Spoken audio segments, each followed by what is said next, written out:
Bonjour Stéphane. Agnès, Bienvenue sur cette visio, sur ce témoignage. Déjà, merci. Merci à toi avec plaisir. parce que c'est un exercice qui n'est pas toujours simple. Merci pour ce témoignage. Voilà, nous sommes là pour juste partager ton expérience Ouais. coaching professionnel qu'on a fait ensemble après via le programme Break the Wall. Donc voilà, je veux juste rappeler aux personnes qui se connectent là maintenant, qui nous écoutent, c'est le coaching professionnel via ce programme. Eh bien, c'est un accompagnement de dirigeants, mais pas que, puisque toi, tu es manager de direction dans une business unit. Tu vas nous expliquer tout ça après. Et voilà, besoin de gagner du temps, d'aller plus vite, de faire face à tes challenges de l'époque et aujourd'hui, et puis développer ton potentiel.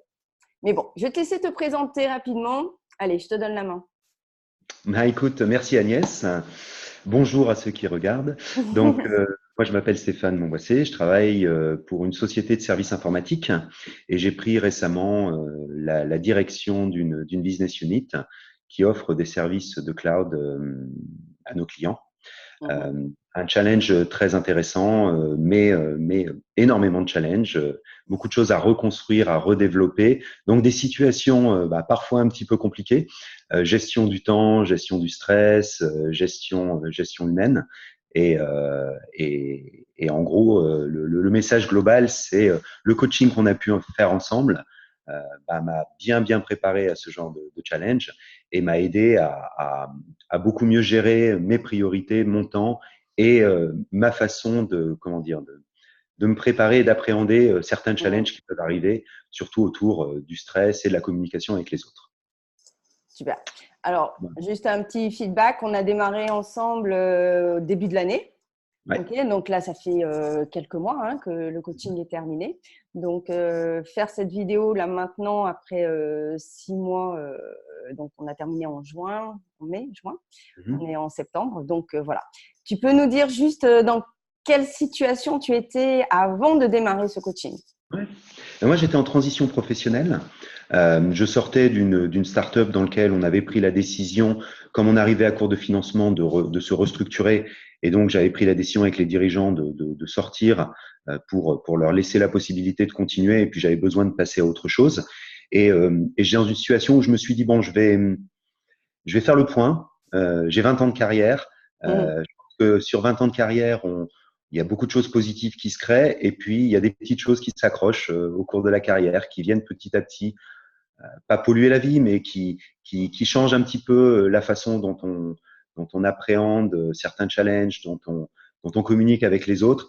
Et je me suis dit personnellement qu'il y avait des petites choses chez moi sur ma façon de gérer le stress, sur ma façon de gérer mon temps, sur ma façon de communiquer avec les autres, sur lequel j'étais pas complètement satisfait. Et je me suis dit que du coaching euh, pour reprendre un petit peu ces choses-là, essayer de les identifier et travailler dessus, en fait, me permettrait d'être beaucoup plus efficace dans une prise de poste à responsabilité sur lequel j'allais être bombardé, si on peut dire comme ça, de problèmes, de choses à régler, dans des situations forcément compliquées quand on arrive dans un nouveau job avec des choses qu'on ne maîtrise pas. Et donc, un besoin d'être bien ancré, on va dire, sur, peut-être pas mes certitudes, mais bien ancré sur des convictions de façon à appréhender ces problèmes-là de façon sereine. Et voilà. Donc, pour moi, l'objectif était vraiment de profiter de ce moment-là pour me poser et bien travailler sur ces petites choses qui, petit à petit, au cours des années, se sont un petit peu accrochées et sur lesquelles j'avais envie de me débarrasser ou en tout cas, j'avais envie de les traiter différemment. Alors, le coaching, tu en avais déjà fait, hein, c'était pas la première fois. Qu'est-ce qui t'a décidé finalement qu'on travaille ensemble?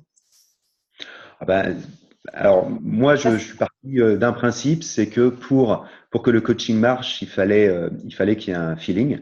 Donc, j'ai rencontré plusieurs coachs, je crois que j'en ai rencontré 6. Ouais, Euh, je me rappelle et, très euh, bien. Je me rappelle et, pas. T'es la septième, tu m'avais dit. Ouais, enfin dans le nombre. Et en fait, c'est assez difficile à expliquer. C'est que au bout de 5 minutes, j'avais un petit peu une forme de conviction que je voulais travailler avec toi. Je pense que c'est une forme de bienveillance, d'écoute alors je dis pas que je l'ai pas eu chez les autres coachs, mais il y a eu quelque chose qui s'est déclenché et je me suis dit, je suis à peu près sûr que je veux travailler avec Agnès. Et pour moi, c'est ça qui est super important, c'est la confiance qu'on peut avoir.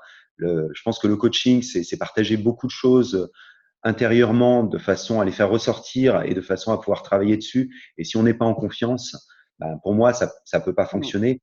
Et donc, j'ai presque envie de dire, ça a été un peu impulsif comme décision, mais pour l'instant, je la regrette pas. En tout cas, ça a été réciproque parce que c'est valable aussi du côté du coach, hein. Il faut que ça matche avec le client. Il faut qu'on sente la confiance. Il faut qu'on sente ce petit truc en plus qui fait qu'on va pouvoir travailler de façon très fluide ensemble. Aujourd'hui, d'après toi, quels sont vraiment les résultats concrets que tu utilises aujourd'hui au quotidien? Parce qu'aujourd'hui, tu as intégré ce nouveau poste.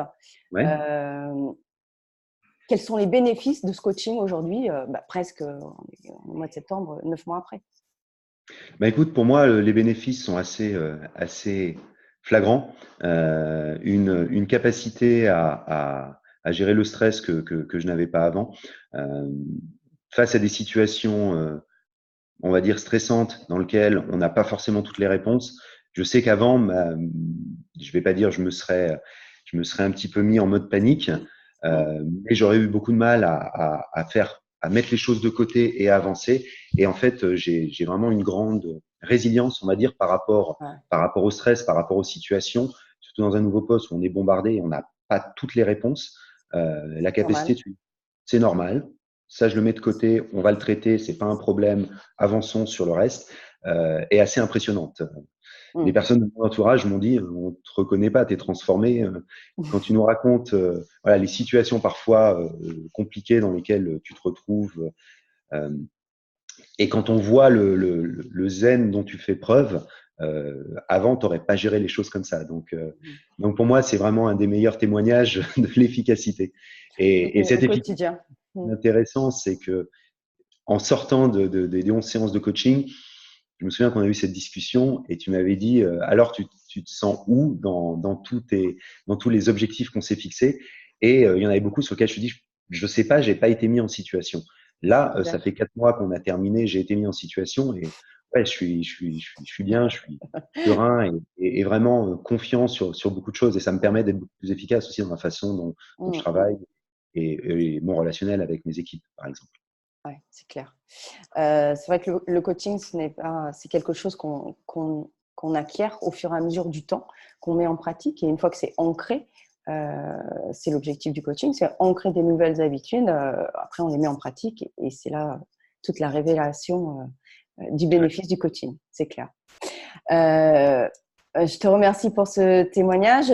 Allez, qu'est-ce que tu aimerais dire, peut-être, je sais pas, des hommes, des femmes, des collègues qui se lancent, qui sont en phase de transition, comme toi tu étais, et qui hésitent à investir dans ce temps, à investir aussi financièrement, parce que c'est aussi un coût financier, mais c'est aussi une question de timing. Quel serait le message que tu pourrais leur dire?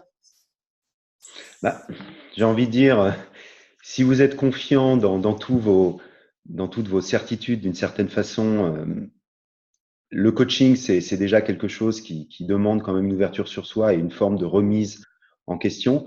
Maintenant, d'un côté, s'il y a des petites choses qui vous embêtent, faites confiance à l'approche du coaching parce qu'on arrive à travailler sur des choses, on sous-estime, j'avais personnellement sous-estimé les effets bénéfiques que ça pouvait avoir. Et pour moi, j'ai presque envie de dire c'est un des meilleurs investissements que j'ai fait dans ma carrière. Je dis pas ça parce que tu es là. Je le dis autour de moi, je le partage assez facilement. J'en parlais encore ce matin avec un collègue où je lui expliquais les bénéfices et qui m'a dit effectivement, je comptais peut-être faire du coaching, il faut vraiment que je m'y intéresse maintenant. Parce que je pense que on a parfois des façons de réagir face au stress, des façons de communiquer avec les personnes autour de soi et on ne se rend pas forcément tout à fait compte de certains petits travers qu'on peut avoir. Et je pense qu'avec le coaching, une fois qu'on est passé par ces phases de coaching et qu'on a réglé, entre guillemets, ces problèmes-là, on se rend compte, on se dit, ah oui, effectivement, c'est pas comme ça qu'il fallait que je le fasse avant. Donc, je pense que c'est pour moi un excellent investissement. J'étais sceptique au début. Je l'ai fait plus en essayant de me convaincre que ça allait marcher. Et le résultat a été à la hauteur, même au-delà de mes attentes. Donc, pour moi, c'est quelque chose, c'est un très, très bon investissement personnel et financier pour vraiment appréhender les choses de façon plus sereine. Voilà. C'est clair qu'aujourd'hui, avoir une vie équilibrée, même dans le perso aussi, parce que ça en fait partie, 80% de notre réussite dépend de notre savoir-être. Aujourd'hui, c'est pas. Aujourd'hui, les neurosciences sont là pour confirmer les choses. Donc voilà, c'est vrai que c'est la solution à beaucoup de problématiques qu'on pourrait éviter. Et j'espère que bientôt, nous aurons du coaching au sein des écoles pour apprendre à nos enfants à travailler différemment, à voir les choses différemment et à s'auto-gérer différemment. Donc ça, c'est ma vision. Ma vision, j'espère. En tout cas, je te remercie, Stéphane. Merci pour ce partage. S'il y a des personnes peut-être qui veulent en savoir plus, ils viendront t'envoyer des petits messages en message privé si tu veux bien échanger avec eux, pourquoi pas. C'était un plaisir de travailler avec toi. Puis bon, je sais que ça va continuer puisque maintenant, tu m'as confié dans un futur les équipes que tu accompagnes, que tu diriges. Donc voilà, le coaching, c'est pas que du ponctuel, c'est du suivi parce qu'on grandit tous les jours. Donc merci pour ta confiance. Avec plaisir, merci à toi. Franchement, je suis fière de te voir sur ce chemin-là, le chemin que tu as parcouru, vraiment. Ça me touche beaucoup, donc gratitude, merci aussi. Et puis, je te souhaite une bonne continuation. Merci à toi et à très vite, puisqu'on est amené à se revoir. À très bientôt. À bientôt. Au revoir. Au revoir.